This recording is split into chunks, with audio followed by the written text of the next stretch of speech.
मान लो ये angle 37 degree, ये एंगल थीटा। देखो क्वेश्चन किस टाइप से आ सकते हैं। अब जिसमें कुछ ऐसे क्वेश्चन होते हैं जिसमें फॉर्मूला काम नहीं आता, उसमें दिमाग लगाना पड़ता है, वैसे क्वेश्चन लोग गलत करते हैं क्योंकि दिमाग लगाना पड़ता है।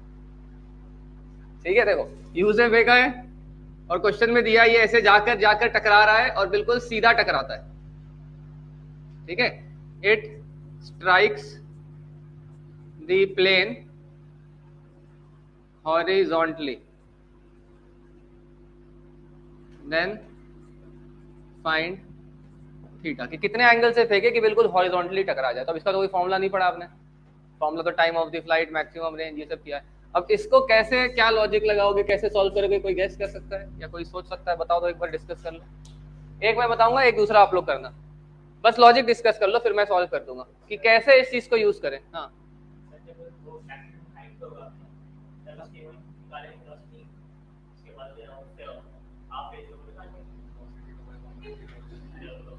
मैक्सिमम हाइट पे वेलोसिटी निकालोगे इंक्लाइन से, फिर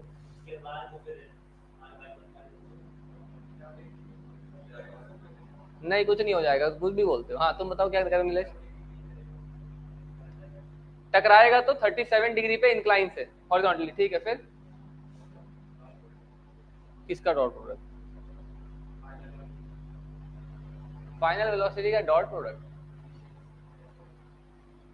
फाइनल वेलोसिटी तो दिया ही हुआ है ना, डॉट प्रोडक्ट मतलब 37 तो आएगा ही, वो तो स्टैंडर्ड है, उसको यूज कैसे करोगे? और कोई, किसी का और आइडिया?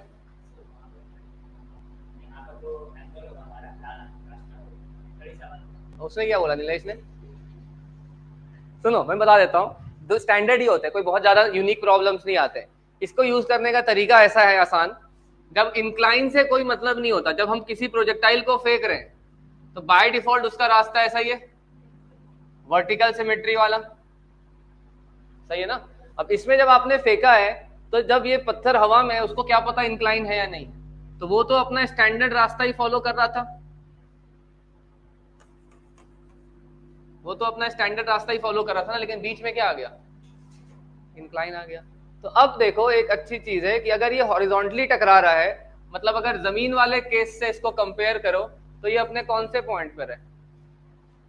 हाईएस्ट पॉइंट पे। देखो समझ में आ रही बात कि जब ये इस पे ऐसे जा रहा होगा तभी तो हॉरिजॉन्टली टकराया होगा। क्लियर सबको?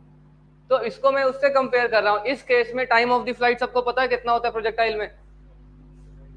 टाइम ऑफ द फ्लाइट क्या है? 2। जब ये टकरा जाएगा तो टाइम कितना है? 2u अभी sine theta divided by g cos alpha, ये है। और अगर जमीन से कंपेयर करें तो वो अपने मैक्सिमम हाइट पे है, और कितने u से फेंका है और कितने एंगल से फेंका है? Theta plus. तो मैक्सिमम हाइट तक पहुंचने का टाइम पता है आपको? टोटल टाइम का आधा।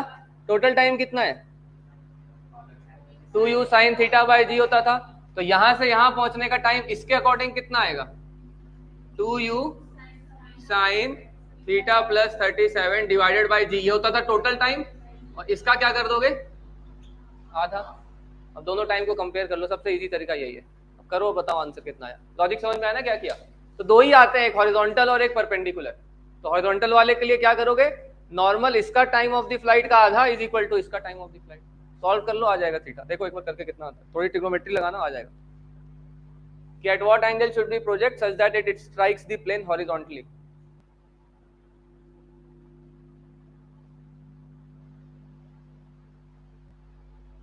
साइन थीटा प्लस 37 को तोड़ने के लिए साइन ए प्लस बी का फॉर्मूला लगा सकते हो। Sine A plus B is,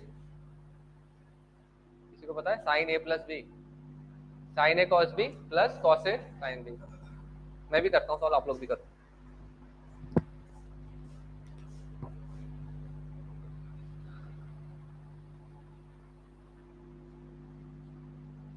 to u sine theta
theta ही आ गया तुम्हारा सीधा, साइन कॉस टैन कुछ नहीं। देख लेता हूँ, मेरा भी आ ही गया ऑलमोस्ट। 25 माइनस 8 करोगे तो कितना होता है यार, 5 हटाओगे 20, 3 और 17। देख लेना, कैलकुलेशन हो सकता है किसी का भी गलत हो, किसका सही हो मुझे नहीं पता, सॉल्व भी करना है। मेरा तो आ रहा है tan theta is 6/70। Anyways calculation check करो और लोगों का क्या आ रहा है, सब अपना अपना करना है, मेरे स्टेप देखने की जरूरत नहीं है। कंपेयर करो और देखो एक बार आंसर क्या आता है। क्लियर, यही आ रहा है सबका। तो इसका क्या करता हूँ ना, मैं वेरिएबल के फॉर्म में लिख देता हूँ। कभी कभी क्वेश्चन में सीधा एक्सप्रेशन पूछ लेते हैं, और आसान हो जाता है। देखना, क्वेश्चन में मान लो ये अल्फा दे दिया, और क्वेश्चन में पूछे, जिसमें एक लाइन में आंसर आ जाएगा कि फाइंड दी, यू देने की जरूरत ही नहीं है, find the relation between theta and alpha such that the projectile strikes the plane horizontally. ठीक है, और 4 ऑप्शन दिए हुए कि कौन सा ऑप्शन सही है।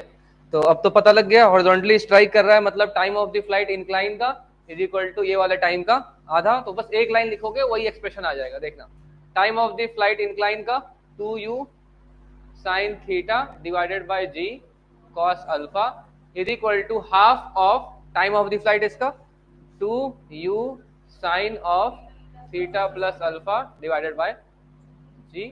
तो रिलेशन आ जाएगा इसमें, जो कि बस ये एक्सप्रेशन लिखा रहेगा क्वेश्चन में आपको। ये 2 कैंसिल हो जाएगा, तो 2 sine theta divided by cos theta is equal to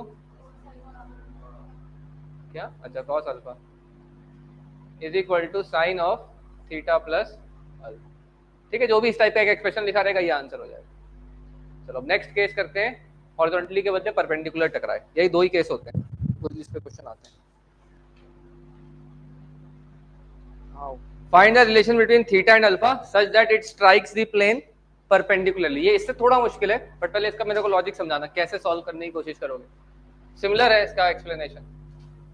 Find the relation between theta and alpha such that it strikes the plane perpendicularly। अच्छा, परपेंडिकुलर स्ट्राइक करने के बाद क्या होगा अगर इलास्टिक कोलिजन है तो? परपेंडिकुलर जितने स्पीड से टकराया उसी स्पीड से, तो फिर पाथ बिल्कुल वैसा ही होगा और वापस कहाँ पहुंच जाएगा, वहीं पे था। तो ये भी पूछ सकते हैं कि कितने एंगल से फेंके कि टकराने के बाद वापस वहीं पहुंच जाए। तो इसका मतलब ये जाके परपेंडिकुलर टकराया होगा।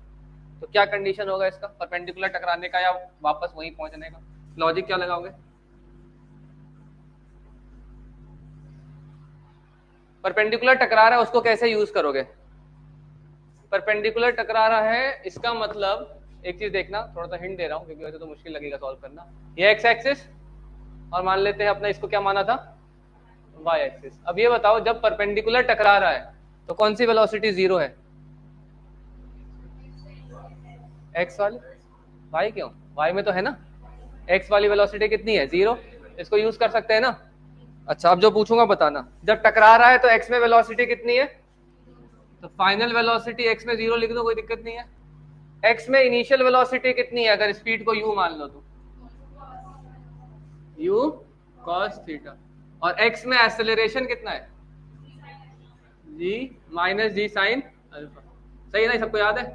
g नीचे होता था, इस तरफ g cos अल्फा और इस तरफ g साइन अल्फा। तो x में acceleration is minus g sine alpha. Time निकाल सकते हो, कौन सा formula? v is equal to u plus 80, तो माइनस जी साइन अल्फा। देखो सही है क्या ये? v is equal to u plus 8। क्या होगा था बताओ?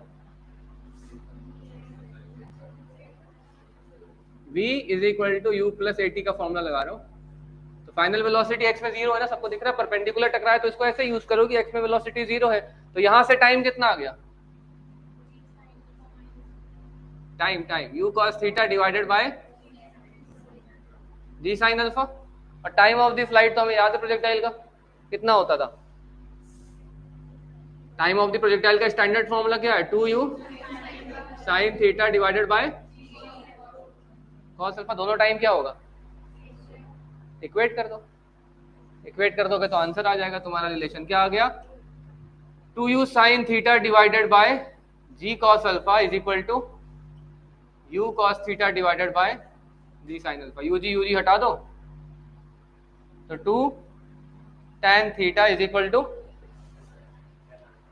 tan अल्फा या 1 by tan alpha, cot alpha. 1 by tan alpha लिख दो, जो लिखना लिख लो यार।